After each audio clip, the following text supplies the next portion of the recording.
The sun hasn't risen yet, but the heat is already unbearable.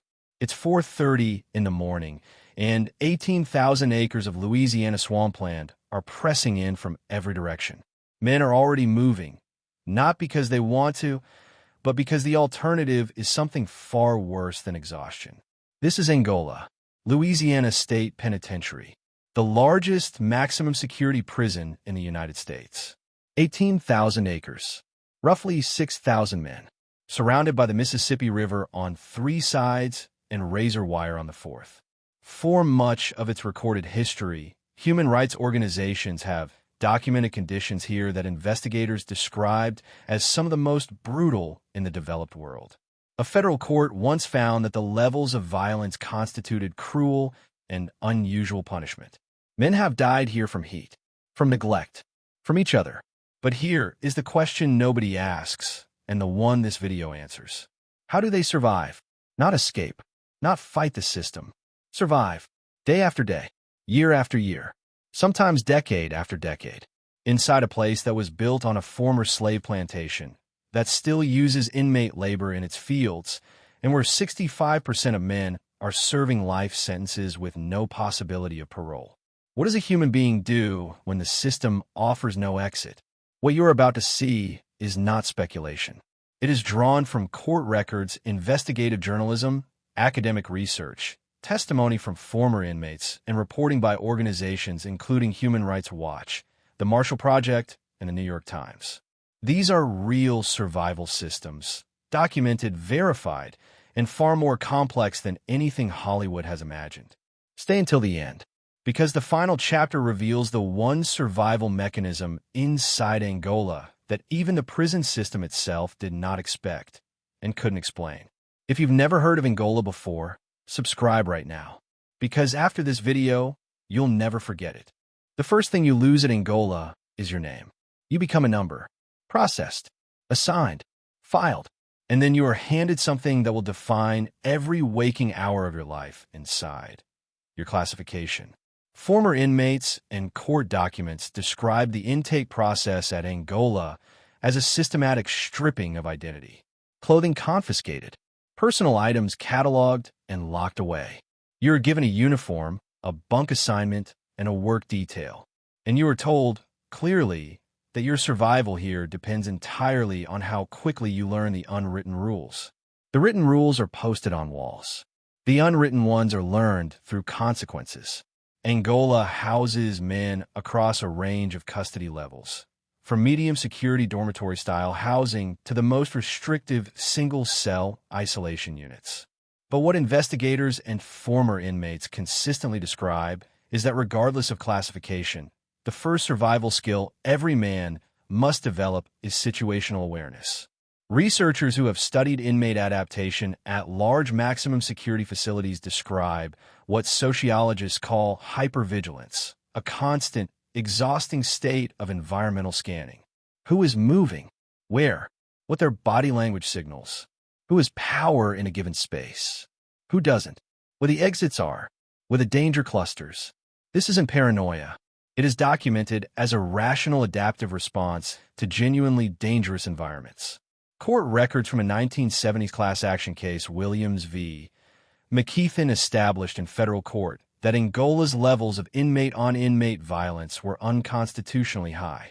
Investigators found that sexual violence was pervasive, that physical assaults went systematically underreported, and that certain dormitory configurations effectively forced vulnerable inmates into contact with predatory ones. The result was a culture in which every new arrival, regardless of their crime, their background, their age, had to make a critical decision within their first days. Maybe their first hours. Who do you align with? Not gang affiliation in the Hollywood sense. Something more fundamental.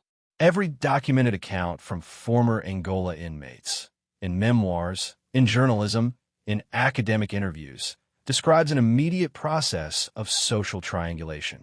You observe. You identify who holds informal authority. You identify who is vulnerable. And you position yourself. Former inmate Wilbert Rideau, who served 44 years at Angola and became one of the most documented prisoner journalists in American history, described this process in his memoir, as learning the geography of power. Not the physical geography, the social one. Who controls access to resources? Who mediates disputes? Who the guards listen to informally?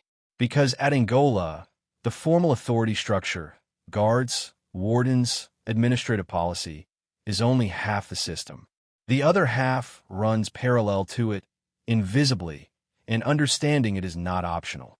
The men who fail to read it, according to multiple documented accounts, are the men who end up in the infirmary. Angola's population is predominantly serving sentences of life without parole. According to data compiled by the Sentencing Project, Louisiana has historically had one of the highest rates of life without parole sentencing in the nation. At Angola specifically, more than 3,500 of approximately 6,300 inmates are lifers. What that creates, and this is documented in sociological research on closed institutional populations, is a unique social ecosystem. When men have no release date, the prison stops being a temporary holding environment and becomes a permanent home. The social structures that emerge reflect that permanence. Alliances are long-term investments. Reputations are permanent records. Trust is a currency that takes years to build and seconds to destroy. The first chapter of survival at Angola isn't physical. It isn't about fighting or hiding or positioning. It is cognitive. It is the exhausting daily work of reading an environment that will punish misreadings severely and doing it without anyone explaining the rules. The men who survive Angola's first year, researchers and former inmates consistently note, are not always the strongest. They're almost always the most perceptive. Angola runs on labor. It always has. The land itself carries that history. Before it was a prison, it was a slave plantation. The name Angola is believed by historians to reference the origin of the enslaved Africans who worked that land in the 19th century.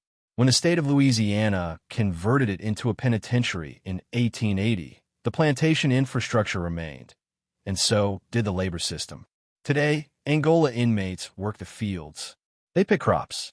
They operate a full slaughterhouse, a dairy farm, a furniture factory, a print shop, a license plate facility. They run the prison's internal economy in ways that are documented in state budget reports and have been repeatedly examined by investigative journalists. For most of Angola's documented history, field labor was not optional. Court records and human rights investigations describe work assignments that began before sunrise and continued through the Louisiana summer heat, temperatures that regularly exceed 100 degrees Fahrenheit in the fields.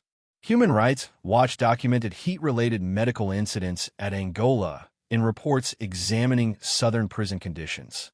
Investigators found that men laboring in Angola's fields had limited access to water, inadequate shade, and insufficient medical monitoring. Multiple inmate deaths in Louisiana prisons over the decades have been attributed at least in part to heat-related conditions. But here is what the same investigators also documented. Inside this brutal labor system, inmates developed sophisticated survival strategies that were invisible to the formal institutional structure. The first strategy is what former inmates and researchers consistently describe as strategic performance. Not rebellion, not resistance. Visible compliance combined with invisible conservation. Men learned and taught each other how to appear to be working at full capacity while expending the minimum physiological energy. Body positioning, pacing, tools held at angles that look productive from a guard's vantage point while reducing actual physical output. Former inmates interviewed by journalists and academics describe this as a collectively transmitted survival skill, passed from experienced inmates to newer ones with the same deliberateness as any skilled trade. This wasn't laziness. This was documented thermal survival strategy in conditions that medical experts have testified could cause serious health consequences. The second survival mechanism tied to labor is the internal economy it generates. Angola has a formal currency system, or rather, it officially prohibits one. Cash transactions between inmates are not permitted. But what investigators, academics, and former inmates uniformly describe is a parallel economy operating entirely in goods and services, a barter system of remarkable complexity. Commissary items, ramen noodles, stamps, hygiene products, coffee, function as currency. Men with access to kitchen assignments can trade food. Men with access to the print shop can trade services. Men with skills, barbers, legal researchers known as jailhouse lawyers, electricians, mechanics, trade those skills for protection, food, and social position. Wilbur Rideau wrote extensively about this economy in his documented accounts of Angola life. Academic researchers studying prison economics have described Angola's informal market as a sophisticated example of spontaneous economic organization, supply and demand operating without any formal enforcement mechanism, regulated entirely by reputation and social consequence. What this means for survival is profound. A man who arrives at Angola with a marketable skill has a form of social insurance that transcends physical strength. Former inmates and researchers have documented cases of elderly inmates, physically diminished men, even those with disabilities maintaining safe social positions for decades because of their economic utility to the community. The system is not fair, is not equal. Men without skills, without social intelligence, without the ability to offer something tradable are documented as being in significantly more dangerous positions. But it is a system, and within it, survival is possible. There's a third mechanism operating within Angola's labor structure that rarely appears in mainstream coverage, but is documented in court records and investigative journalism. The role of inmate supervisors known in Angola as freemen and later ranking inmates, trusted prisoners given limited administrative authority over work details. The dynamics this creates are complex. Power over other inmates, the ability to assign tasks, to moderate workloads, to provide or withhold access to resources, becomes its own survival currency. Academic studies on prison social hierarchies consistently identify these intermediary roles as critical nodes in inmate survival networks. For the men who reach those positions, it is documented survival leverage. For the men below them, it is one more power structure to navigate carefully. Angola doesn't just break people, it reorganizes them. And the most functional survival systems operating inside it were built, documented accounts show, almost entirely by the inmates themselves. There are men at Angola who have not breathed air outside a prison fence in 30 years, 40 years, some longer. When a sentence is life without parole, and the majority of Angola's population carries exactly that, the psychological mathematics of survival change completely. There is no countdown, no release date to anchor hope. What researchers who study long-term incarceration describe as temporal disorientation, the loss of future-oriented thinking that sustains most human beings, becomes an existential threat as serious as any physical danger. Documented psychological research on long-term prisoners consistently identifies this as one of the primary causes of what clinicians describe as institutionalization, a progressive loss of the cognitive and emotional resources needed to function independently. Men stop planning, stop hoping, stop engaging with the world in any meaningful way. At Angola, where this condition is nearly universal given the sentencing demographics, documented survival strategies around psychological preservation are as sophisticated as any physical system. The most extensively documented is Angola's education program. Beginning in the 1990s, Angola developed one of the most unusual educational ecosystems in American corrections. New Orleans Baptist Theological Seminary established a full bachelor's degree program inside Angola's walls. Courses were taught by seminary faculty. Inmates earned accredited degrees. And what the program's documented outcomes showed was statistically significant. Men who completed the program had demonstrably lower rates of disciplinary infractions, and the program's graduates, those rare ones who did eventually leave Angola through commutation or exoneration, had measurably better reintegration outcomes. But the program's survival function inside the walls was not primarily about the credential. Multiple former inmates and researchers describe what the education created socially. A man with a degree becomes a teacher, and teachers inside Angola's documented educational ecosystem created classrooms, study groups, tutoring relationships. These relationships provided something that no prison structure officially supplied: purpose structured around a future, even for men who had no legal future to speak of. Journalists and researchers have documented Angola inmates teaching each other reading, mathematics, theology, legal research. The transmission of knowledge became a social bond with documented protective effects. The second psychological survival mechanism is one that Angola became internationally known for, and it is stranger than anything a scriptwriter could invent. Angola has a rodeo. Since 1965, Angola State Penitentiary has hosted an annual prison rodeo. Inmates compete.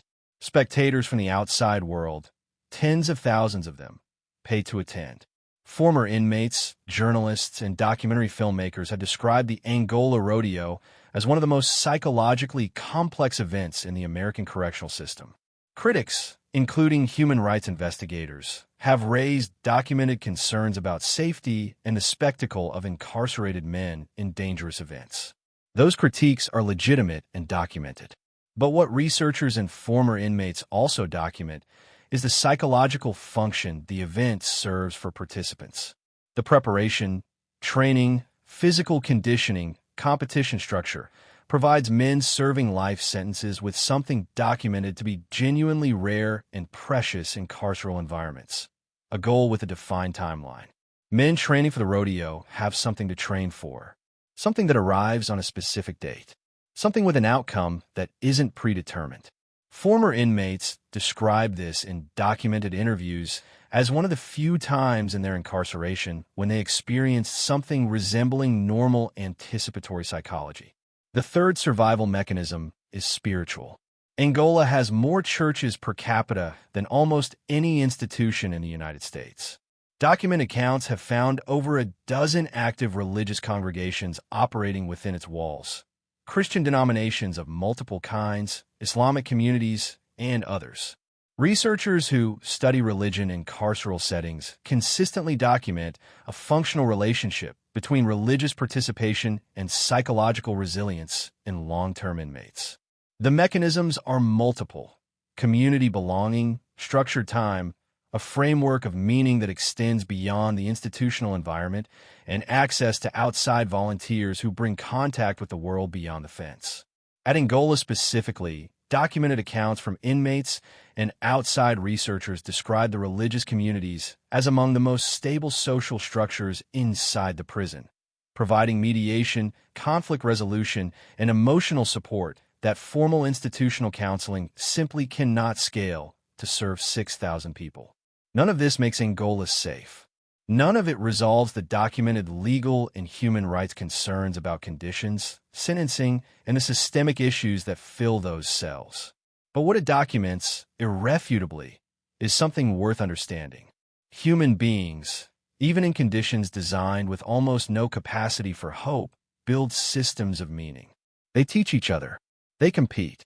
They pray. They organize. They survive. And the survival mechanisms they build are more sophisticated than the institutions that confine them. If you've made it this far, you already understand that Angola is more than a prison. It is a case study in what human beings do at the absolute limit of institutional control. Subscribe if you haven't. Share this with someone who needs to understand what the American justice system actually looks like from the inside. This story isn't finished yet. There is a number that defines Angola more than any other: 93%. That is the documented percentage of Angola inmates who will die inside the prison. Not be released, not transferred, not exonerated. Die there.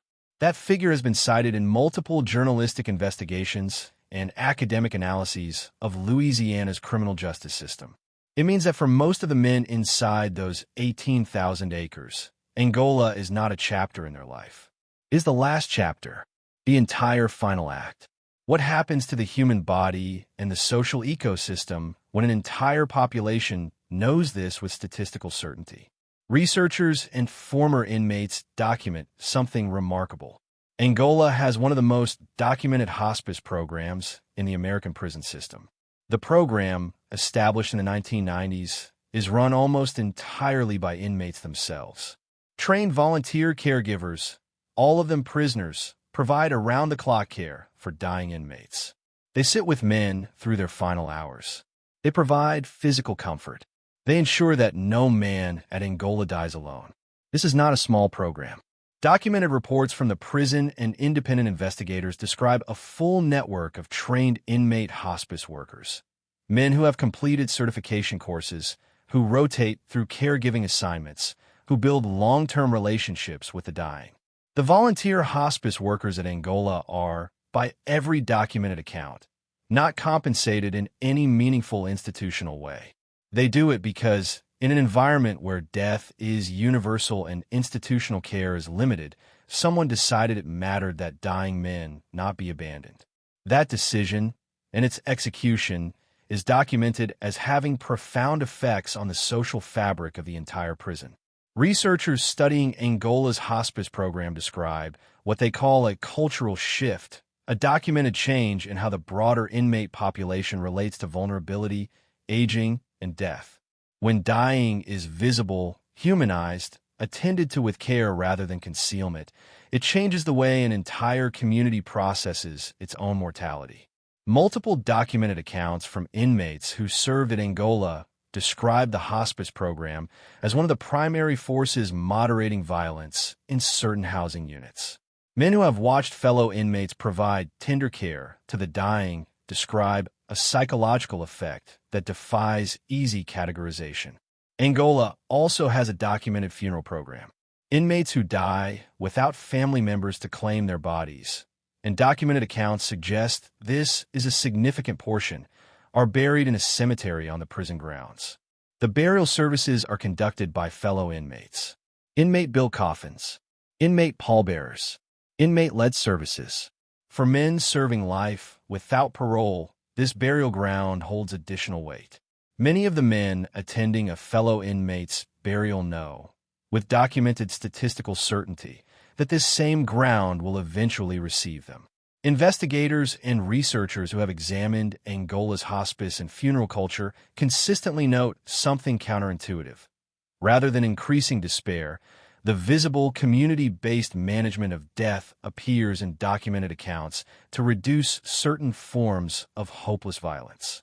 The logic, as former inmates and researchers describe it, is this: when dying is attended to with dignity, when the community claims it's dead rather than abandoning them, it communicates something to the living, that their lives and deaths have meaning to the people around them. That is a survival mechanism, not physical, not economic, existential. It is the documented answer to the most fundamental question an environment like Angola poses. What is the value of my existence in a place designed to warehouse rather than rehabilitate? Angola's hospice program answers it, not with policy or administration, but with human presence. There are critics.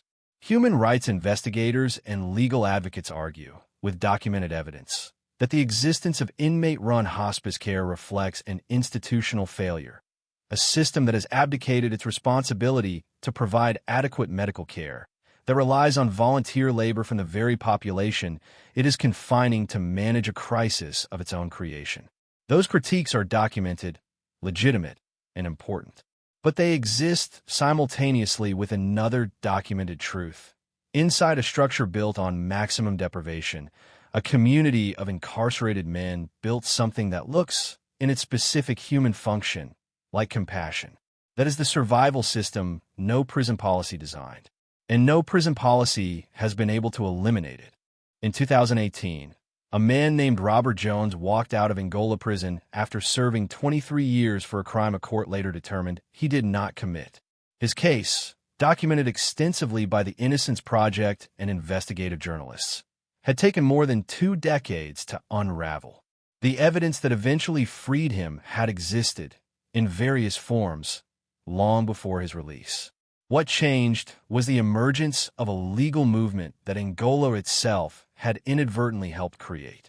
Inside Angola, across multiple decades, a community of men with no legal training and no expectation of release, had built what researchers and legal advocates now describe as one of the most active jailhouse legal cultures in the American prison system.